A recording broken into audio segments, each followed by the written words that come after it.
Hello hi student, आपका AMR technical classes के IT YouTube channel पे आप सभी स्टूडेंट का स्वागत है। तो आज हम स्टार्ट करेंगे अपना लेक्चर नंबर 20, जिसमें हम देखेंगे टर्मिनल आइडेंटिफाई। अब टर्मिनल आइडेंटिफाई हम किसके करने वाले हैं? जैसे मान के चलिए अगर आपको डीसी जनरेटर दे दिया जाए, या मान के चलिए आपको डीसी मोटर दे दिया जाए, या थ्री फेज इंडक्शन मोटर दे दी जाए, या सिंगल फेज इंडक्शन मोटर दे दी जाए, तो सभी मोटरों के आपको टर्मिनल आइडेंटिफाई तो करना आना चाहिए। और वन बाय वन हम इन सभी को एक साथ एक ही इस पूरे वीडियो में सब कुछ देख लेंगे। ओके, तो आपको कुछ ज्यादा दिक्कत नहीं होगी। एक के अलावा अनेक वीडियो देखने की आवश्यकता नहीं पड़ेगी और आपका एक ही वीडियो में पूरे डाउट क्लियर हो जाएंगे। तो बने रहे अपने AMR technical classes IT YouTube channel के साथ, जो कि आपके लिए हमेशा के लिए हमेशा साथ रहने वाला है, अगर आप अपना सपोर्ट बनाए रखोगे तो।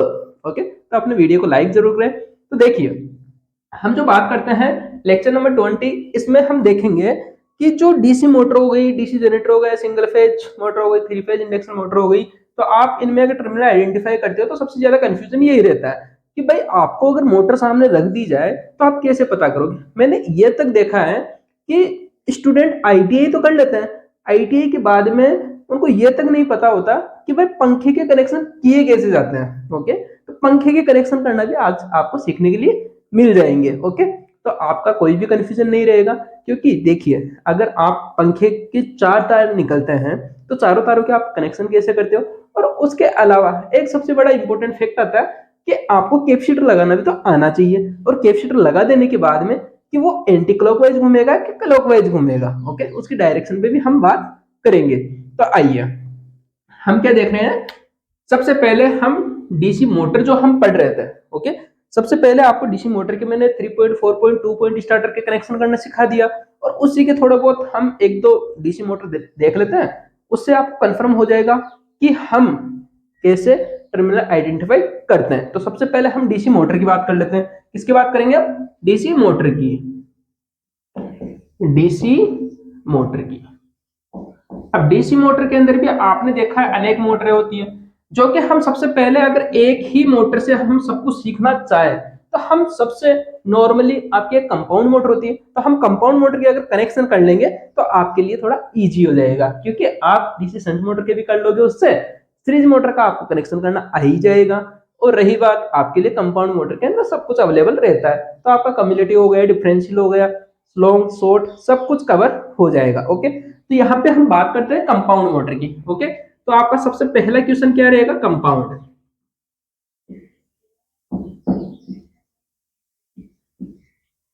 कंपाउंड मोटर आप हिंदी इंग्लिश लैंग्वेज देख सकते हो। ओके, जो मैं वर्ड बोलूंगा वो इंग्लिश में भी रहने वाले और कुछ एक हिंदी में भी रहने वाले। अगर मैं यहाँ पे हिंदी लिख देता हूँ तो आप अपने आप से थोड़ा कोशिश करें कि कंपाउंड कंपाउंड मोटर का मतलब आपको सबको पता है कि उसमें कौन कौन सी वाइंडिंग होती है। एक शंट फील्ड वाइंडिंग होती है, एक सीरीज फील्ड वाइंडिंग होती है, और एक आर्मेचर होता है। और नॉर्मली हमें इनके क्या करने होते हैं? कनेक्शन करने होते हैं। किसके साथ में?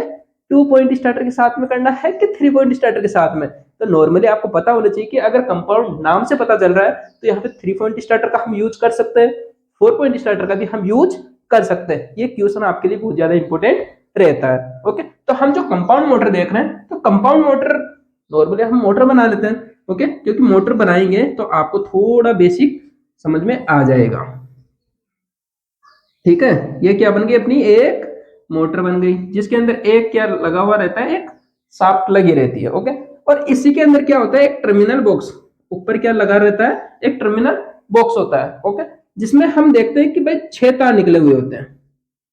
अब आप देखोगे कि जब मोटर आप देखते हो तो आपको ऐसे लगेगा कि भाई मैं थ्री फेज इंडक्शन मोटर तो नहीं देख रहा कहीं पे, क्योंकि उसमें भी तो 6 तार निकलता है। और कहीं पे आप ये सोचोगे अरे भाई ये मोटर है कौन सी, है कौन सी? सबसे ज्यादा कंफ्यूजन यहीं पे आता है कि अगर आपको कंपाउंड मोटर दे दी जाए और आपको ऐसे नॉर्मली बोल दिया जाए कि ये मोटर कौन सी है, तो आपको नाम बताने में थोड़ी हिचकिचाहट होगी, कहने में तो आपको थोड़ी बहुत दिक्कत आ सकती है। ओके, तो सबसे पहले आपको टर्मिनल आइडेंटिफाई करना मैंने नॉर्मली इन वीडियोज में सिखा दिया। जब स्टार्टर करवा रहा था उस टाइम पे मैंने आपको अच्छे से एक्सप्लेन किया है। तो ये आपने क्या देखा? मोटर देखा। कौन सी मोटर देखा? DC motor. Okay, DC motor देखा। तो यहां से इसका एक फाउंडेशन बना हुआ होता है। ओके, और इसमें क्या होता है भाई? सभी पे दो दो तार निकले हुए होते हैं। जैसे मान के चलिए हम इसी मोटर का अंदर का स्ट्रक्चर यहाँ पे बना लेते हैं। ओके, जैसे मान के चलिए एक तो होती है आपकी शंट फील्ड वाइंडिंग, जो क्या होती है shunt field winding. Shunt field winding के बारे में आपको बेसिक जानकारी होनी चाहिए। ओके, जो शंट फील्ड वाइंडिंग होती है यह फील्ड पोलो पे स्थापित की जाती है और इसके टर्न्स बहुत ज्यादा दिए जाते हैं। और इसके लिए कौन सा वायर हम यूज करते हैं, कॉपर का वायर यूज करते हैं, जो कि कैसा होता है, एक पतला वायर होता है। ओके, पतले वायर के साथ में हम डीसी की जो शंट फील्ड वाइंडिंग का हम निर्माण करते हैं और इसके अंदर टर्न रेशो के अंदर टर्न्स जो चालक तार के लपेट जो दिए जाते हैं वो बहुत ज्यादा देते हैं। कहने का मतलब सीरीज फील्ड वाइंडिंग की अपेक्षा हम इसमें ज्यादा रखते हैं। ओके, जो ये जो किस कौन से तार की बनी हुई होती है, पतले तार की। ओके, पतले तार की बनी हुई होती है, इसका रेजिस्टेंस हाई रखते हैं क्योंकि ये जो जितनी वोल्टेज कहने मतलब हम जितनी इसके अंदर वोल्टेज देते हैं इसको पूरी की पूरी इसको ड्रॉप करनी होती है। ओके, तो इसके हिसाब से और प्लस इसको अच्छा खासा मैग्नेट बनाना होता है क्योंकि आपके आर्मेचर को रोटेशन गति में ला सके और अच्छा सा टॉर्क प्रोड्यूस करवा सके। ओके, तो यहाँ पे आपने देखा कि आपकी कौन सी वाइंडिंग है, ये शंट फील्ड वाइंडिंग। अब शंट फील्ड वाइंडिंग है तो इनके टर्मिनल को जो हम नाम देते हैं तो वो कैसे नाम देते हैं वो भी समझ लीजिए। जैसे मान के चलिए मैंने इसको दे दिया E1 और इसको नाम दे दिया E2। कहने का मतलब जब आप इन टर्मिनल बॉक्स पे आप देखोगे आपके पास मल्टीमीटर अवेलेबल होना चाहिए, हो सकता है आपके पास सीरीज टेस्ट लैंप भी अवेलेबल हो।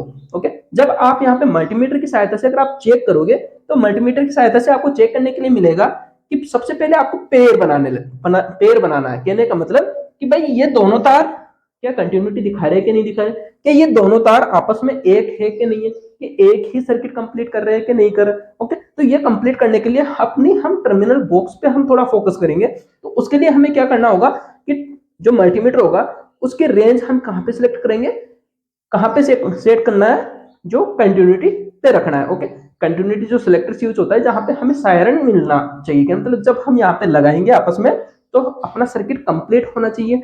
या आपके पास अगर सीरीज टेस्ट लैंप हो तो आप इन तारों के आपस में अगर लगा के चेक करोगे तो यहाँ पे कंटिन्यूटी दिखानी चाहिए। अगर जिस वाइंडिंग के अंदर या जिन वायरों के ऊपर कंटिन्यूटी दिखाएगा तो इसका मतलब है वो दोनों तार एक ही वाइंडिंग के। जैसे मान के चलिए इसके E1 और E2, तो यहाँ पे जैसे हो सकता है भाई यहाँ पे ये E1 हो और ये E2 हो। ओके, क्या मतलब E1 यहाँ पे और E2 यहाँ पे। तो हमने देखा भाई ये दोनों तार थे आपस में E1 और E2, तो हमने क्या किया यहाँ पे मल्टीमीटर लगाया आपस में। मल्टीमीटर की दोनों लीड जहां पे हम कहां पे रखेंगे, सिलेक्टर स्विच की सहायता से कंटिन्यूटी पे रखेंगे। तो इन दोनों तारों पे हम ऐसे लगा के देखेंगे, जहां पे कंटिन्यूटी दिखाएगा इसका मतलब है वो दोनों तार एक ही वाइंडिंग के हैं। ओके, ये कंफर्म कर लोगे, उम्मीद करें आपसे।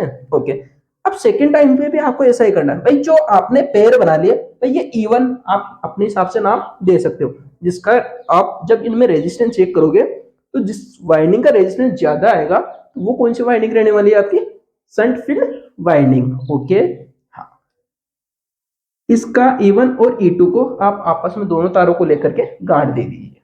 ओके, गाड़ दे सकते हो, कहने मतलब आप उनको आपस में मेल दीजिए। सेकेंड टाइम पे आपको क्या करना है, जैसे मान के चलिए ये तो थे आपकी shunt field winding. Okay, resistance से आप पता कर लोगे। अब इसके बाद में हम बात करते हैं आर्मेचर के। ये आपका आर्मेचर लग रखा है जो कि कार्बन बर्स के साथ में लगा हुआ होता है। हम इसका नाम देते हैं A1 और इसको नाम देते हैं A2।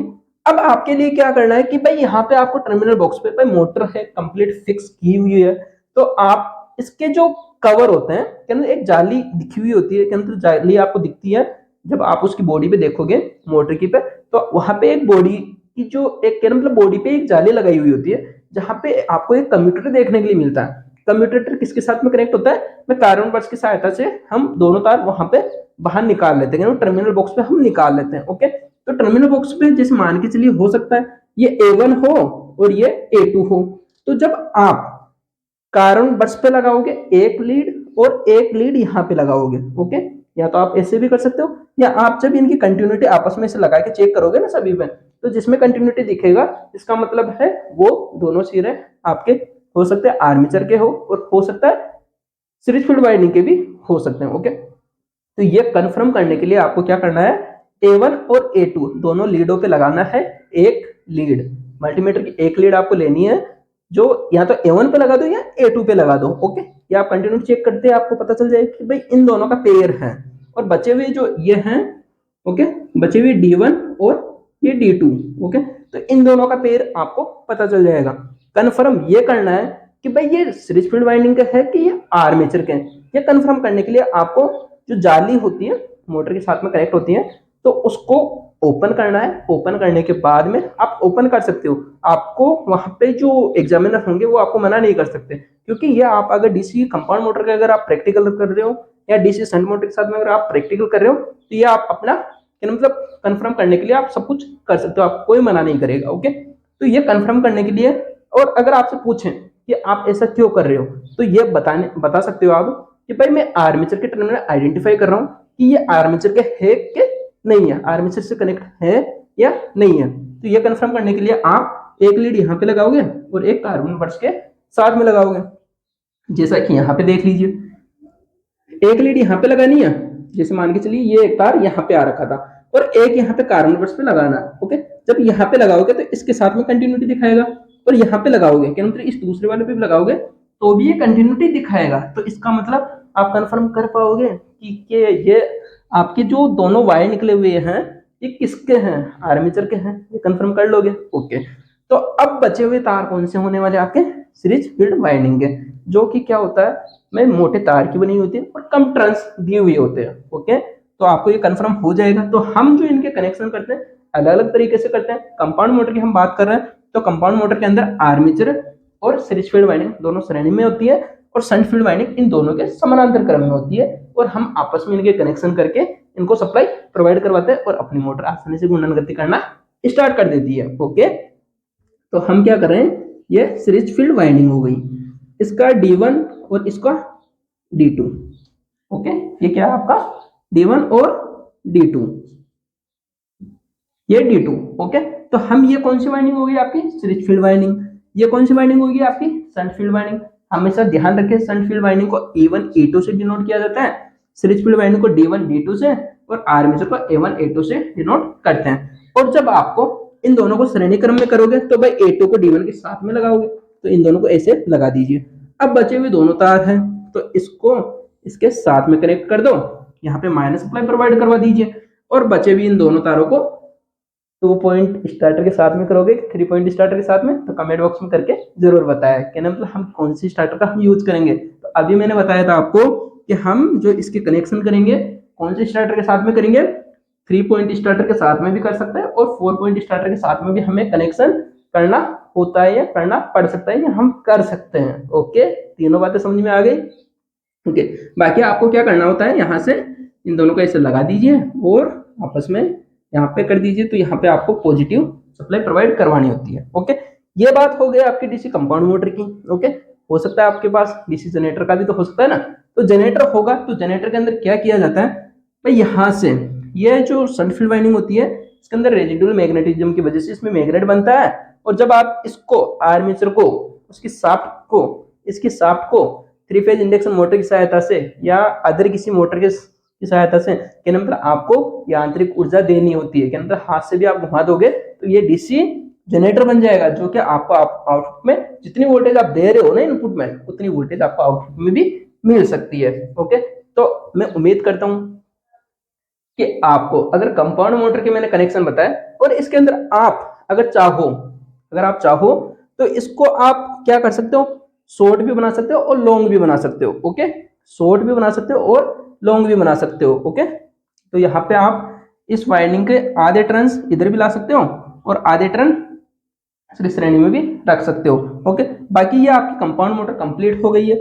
अगर आप जिस मान के चलिए आपको कम्युलेटिव बनाना है डिफरेंशियल बनाना है तो इनके फ्लक्स पे ध्यान दिया जाता है। तो जिस मान के चलिए शंट फील्ड वाइंडिंग का फ्लक्स था, ये शंट फील्ड वाइंडिंग का फ्लक्स था और ये सीरीज फील्ड वाइंडिंग का फ्लक्स था। ओके, अगर फाई का मान टोटल फाई का अगर मान निकालना होता है phi S H plus phi A C हम करते हैं। ओके, जिससे क्या होता है अगर कम्युलेटिव होगा तो ये दोनों की डायरेक्शन क्या होगी, सेम होगी। जैसे मान के चलिए अगर मैं ऊपर रखता हूं तो इसकी भी ऊपर की तरफ डायरेक्शन होगी, तो ये कौन सी होगी आपकी कम्युलेटिव होगी। और अगर दोनों की विपरीत डायरेक्शन होगी, इसकी इस तरफ और इसकी इस तरफ, तो इसके अंदर क्या होगा, ये फ्लक्स का मान क्या हो जाएगा, घट जाएगा। फाई एस एच में से माइनस कर देंगे हम फाई ए सी, तो ये क्या हो जाएगा आपका डिफरेंशियल कंपाउंड मोटर हो जाता है। थोड़ा फास्ट है लेकिन बाकी आप ये सब कुछ पढ़ रखे हो, क्योंकि आपके पास बुक अवेलेबल होती है, आप सब कुछ सीख सकते हो और सब कुछ सीख रखे हो। तो मैं नॉर्मली प्रैक्टिकल पे फोकस कर रहा हूँ, ओके, आपको थ्योरी नहीं पढ़ा रहा, ठीक है। बाकी आप कनेक्शन कर पाओगे। कनेक्शन करने अगर आपको डायरेक्शन चेंज करनी हो, ओके, कंपाउंड मोटर की बात करनी हो या डीसी शंट मोटर की बात कर रहे हो, मैं किसी भी एक्सवाइजेड किसी भी अगर मोटर की बात करते हो, डीसी मोटर की अगर बात करते हैं, तो हम क्या करते हैं, फील्ड वाइंडिंग के सिरे अगर बदलना चाहे तो बदल सकते हैं, या आर्मेचर के सिरे बदलने तो होते ही होते हैं, ओके। दोनों में से आपको नॉर्मली शंट फील्ड वाइंडिंग के सिरे अगर आप चेंज कर दोगे तो इसकी डायरेक्शन भी चेंज हो जाती है, ओके। तो उम्मीद करें आपको समझ में आ गया होगा। अगर आपने डीसी मोटर अच्छे से पढ़ रखी है तो डीसी जनरेटर के अंदर कुछ भी नहीं पढ़ना होता, क्योंकि डीसी जनरेटर के अंदर हम क्या करते हैं, वोल्टेज बनाते हैं, जो कि आपको एक यांत्रिक ऊर्जा देनी होती है कपलिंग की सहायता से। कपलिंग की सहायता से आपको इसको घुमाना होता है, घुमाने पे आउटपुट में वोल्टेज मिल जाता है। अगर आपके पास डीसी मोटर है तो उसको हम सप्लाई देते हैं, और जिससे हम सप्लाई लेते हैं वो डीसी जनरेटर होता है, जिसको सप्लाई देते हैं वो डीसी मोटर होती है, ओके। नॉर्मली समझ में आ गया होगा, ओके। तो आगे चले, इसको रब करते हैं, आप इसको नोट डाउन कर सकते हो। बाकी बेसिक था क्या नंपली, इसको सिखाना था मुझे, 4.3 स्टार्टर करवा दिया, इस वजह से मुझे टर्मिनल आइडेंटिफाई करवाना जरूरी था, ओके। तो आपको ये समझ में आ गया होगा कि टर्मिनल आइडेंटिफाई करते कैसे हैं, ओके, करते कैसे हैं ये आप समझ लिए होंगे। और बाकी आप जब इनके कनेक्शन करोगे तो कनेक्शन करने के लिए आपको इन तारों पे थोड़ा ध्यान रखना होता है। भाई E1 E2 का ये तार है और A1 A2 का ये तार है, D1 D2 का ये तार है। तो सबसे पहले आपको कनेक्शन करने के लिए E1 E2 पे फोकस करना होता है कि भाई E1 E2, ये जैसे E1 E2 था, ओके। फिर आर्मेचर के थे A1 A2, तो A1 ये आर्मेचर का हो जाएगा और ये A1 लिख दोगे, इसको A2 लिख दोगे। अब फिर बची हुई वाइंडिंग कौन सी थी, D1 D2। तो ऐसे आप कनेक्शन कर दोगे कि ना, सीरीज फील्ड वाइंडिंग है। तो सबसे पहले आपको क्या करना होता है, आर्मेचर का A1 A2, ओके। तो A2 के साथ में क्या करोगे, D1 को लगाओगे, ओके। ये सर्किट डायग्राम आपको पहले बना लेना है, उसके बाद में आप इसके आसानी से कनेक्शन कर पाओगे। कैसे भाई, देखो A1 A2 था, तो A2 को किसके साथ में कनेक्ट करना है, D1 के साथ में। तो A2 को D1 के साथ में, ये हो गया, ओके, ये हो गया, ओके। अब आपको क्या करना है भाई, ये E1 और ये E2, तो E2 को D2 के साथ में कनेक्ट करना है। तो भाई E2 को, ये E2 है, इसको D2 के साथ में कनेक्ट करना है, ये हो गया। तो इसके साथ में ये लग गया, यहाँ पे हमें माइनस सप्लाई देनी है तो माइनस यहाँ से दे दो, ओके। अब बचे हुए दो तार है E1 और A1। अब यहाँ से अगर आपके पास स्टार्टर अवेलेबल हो तो स्टार्टर लगा दीजिए, और अगर स्टार्टर अवेलेबल नहीं हो तो आप डायरेक्ट इसको ऐसे कनेक्शन कर दीजिए, और बाकी यहाँ पे पॉजिटिव सप्लाई प्रोवाइड करवानी है, क्योंकि आपसे टर्मिनल के अंदर आइडेंटिफाई भी करवा सकते हैं और मोटर के कनेक्शन भी करवा सकते हैं। और हो सकता है अगर आपको स्टार्टर दे दिया जाए तो स्टार्टर के साथ में कनेक्शन करके चलवाया भी जा सकता है, ओके। नॉर्मली ये प्रैक्टिकल आपका बनता है, जो मैंने अच्छे से एक्सप्लेन करने की कोशिश की है। और बाकी आप डीसी जनरेटर के भी प्रैक्टिकल आप आसानी से कर सकते हो, बस आपको इतना सा फोकस करना है कि सप्लाई लेते हैं उसको हम क्या बोलते हैं, डीसी जनरेटर बोलते हैं, और जिसको सप्लाई देते हैं वो क्या होता है, आपका मोटर होता है, ओके। तो अब हम आगे चलते हैं।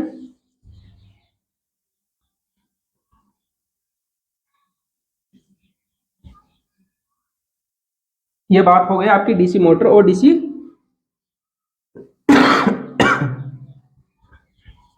इसके साथ में हम एक अगला वीडियो देख लेते हैं, जिसमें हम 3 फेज इंडक्शन मोटर के भी टर्मिनल आइडेंटिफाई कर लेते हैं, ओके। या आपको इसी वीडियो में अगर सब कुछ करवाएंगे तो थोड़ा सा आपके लिए एक जगह हो जाएगा मामला, ओके। तो हमने देखा ये जो एक वीडियो, हम इसको थोड़ा कंप्लीट सेपरेट बना देते हैं, दोनों वीडियो आपके लिए एक साथ अपलोड हो जाएंगे। ये 20 नंबर का लेक्चर हो गया, ओके, मान के चलिए। और इससे जो अगला नेक्स्ट वीडियो रहेगा जिसमें 21 के अंदर हम देख लेंगे कि आपके जो पंखे होते हैं, पंखे के कनेक्शन भी और 3 फेज इंडक्शन मोटर वाले कनेक्शन भी, ओके। तो दोनों को हम साथ साथ ना करते हुए एक जगह वीडियो ना बना करके हम थोड़ा अलग अलग कर लेते हैं, ओके। तो हम मिलते हैं अपने नेक्स्ट वीडियो में।